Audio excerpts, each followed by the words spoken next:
الحمدللہ وحدہ لا شریک لہ والصلاة والسلام علی من لا نبی بعدہ۔ پارہ نمبر 4۔ اس کے شروع میں بیان فرمایا کہ اللہ کے راستے میں خرچ کرو تو اپنی محبوب اور پسندیدہ چیز خرچ کرو۔ پھر بیت اللہ، کعبہ، بیت الحرام کی خصوصیات اور فضیلت کو بیان فرمایا۔ اس زمین پر سب سے پہلی عبادت گاہ یہ کعبہ ہے۔ اس میں اہم نشانیاں ہیں۔ مقام ابراہیم، وہ پتھر جس پہ آپ پاؤں رکھ کے کھڑے ہوتے، اور وہ پتھر آج کے دور میں لفٹ جسے سمجھے یوں اوپر جاتا، تو ابراہیم علیہ السلام پتھر اوپر رکھا آتے پھر نیچے آتے، تو مقام ابراہیم اس پتھر کا نام ہے۔ وہاں زمزم، وہ پانی جو حضرت ہاجرہ کے بیٹے حضرت اسماعیل کی وجہ سے نکلا تھا، معروف ہے، سب جانتے ہیں، شفا کا پانی ہے، اللہ بار بار پینے کی توفیق عطا فرمائے۔ حتیم کا ذکر ہے۔ کعبہ کا ایک حصہ وہ ہے جو چھتا ہوا ہے، ایک حصہ وہ ہے جو خالی ہے، اور تقریباً 4 فٹ یا دیوار ہے وہ جو بنائی کی ہے، اور اس کا ایک دروازہ آنے کا جانے کا بنا ہوا بھی ہے، اسے حتیم کعبہ کہتے ہیں۔ تو وہاں مقام ابراہیم ہے، زمزم ہے، حتیم کعبہ ہے، شاعر ہیں، امن کی جگہ ہے، صفا ہے، مروہ ہے، یہ سب چیزیں وہاں پہ اللہ تعالیٰ نے فرمائی کہ یہ ایسی چیزیں ہیں جو اللہ تعالیٰ کی طرف سے نشانیاں ہیں۔ پھر اس بارے میں اللہ تعالیٰ نے حج کے فرض ہونے کا بیان فرمایا ہے کہ حج فرض ہے۔ وہ شخص، مرد یا عورت، جس کے پاس اتنے پیسے ہوں کہ آئے اور جائے، اور زاد راہ بھی ہو، کرایہ بھی ہو، عورت ہو تو محرم بھی ہو، اس پر حج فرض ہو جاتا ہے۔ فریضہ حج ادا کرنے میں کوتاہی نہیں کرنی چاہیے۔ پھر اس امت کی خصوصیت بیان کی ہے کہ اس امت کی خصوصیت کیا ہے۔ اللہ پر ایمان بھی لاتے ہیں، امر بالمعروف بھی کرتے ہیں، نہی عن المنکر بھی کرتے ہیں۔ تو امر بالمعروف اور نہی عن المنکر کا بہت اہتمام کرنا چاہیے۔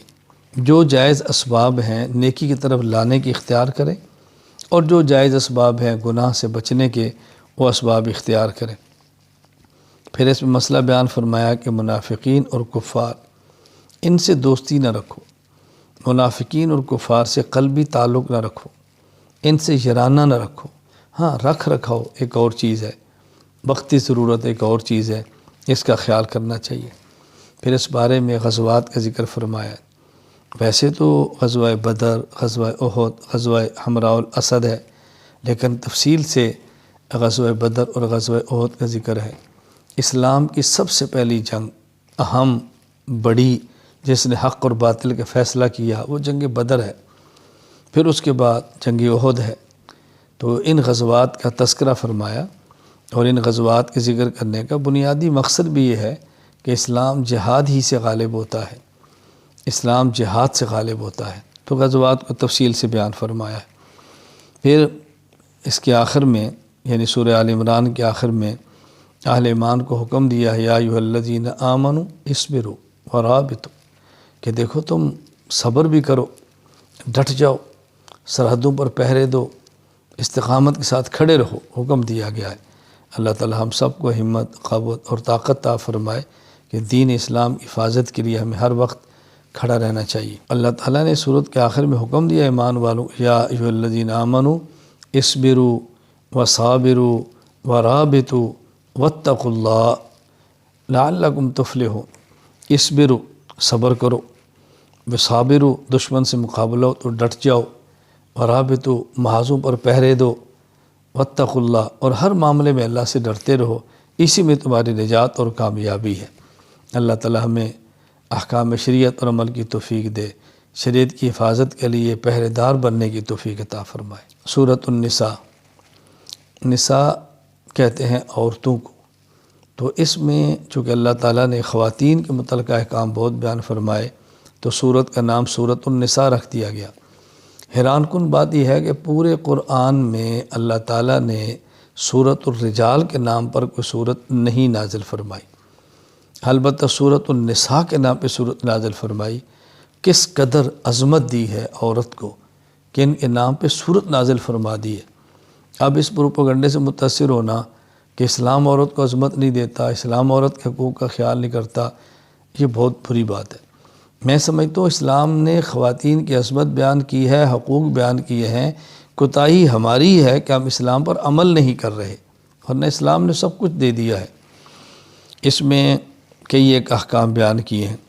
ایک مسئلہ بیان کیا تعدد ازواج کا، یعنی ایک سے زائد نکاح۔ یہ بات ذہن نشین فرما لیں، ایک سے زائد نکاح کرنا جائز ہے، ضروری نہیں ہے۔ اگر اس شخص کے پاس ہمت، طاقت ہو، اسباب ہوں، عدل کرتا ہو، تو ایک سے زائد شادیاں کرنے والا ایک شادی کرنے والے سے افضل ہے، جس میں کوئی شک نہیں ہے۔ لیکن حقوق ادا نہ کرے تو مواخذہ بھی بہت سخت ہے۔ بل خلاصہ یہ ہے کہ ایک سے زائد کی اجازت دی گئی ہے۔ اپنے حالات اور ماحول کو دیکھ کر آپ ذرا خیال کریں، ایسا کہیں نہ ہو کہ آدمی دوسری شادی کرے تو پہلی کا جو معاملہ وہ ذرا نامناسب ہو جائے، خاندانی نظام تباہ ہو جائے۔ ہر بندے میں اس کی سکت اور ہمت نہیں ہوتی۔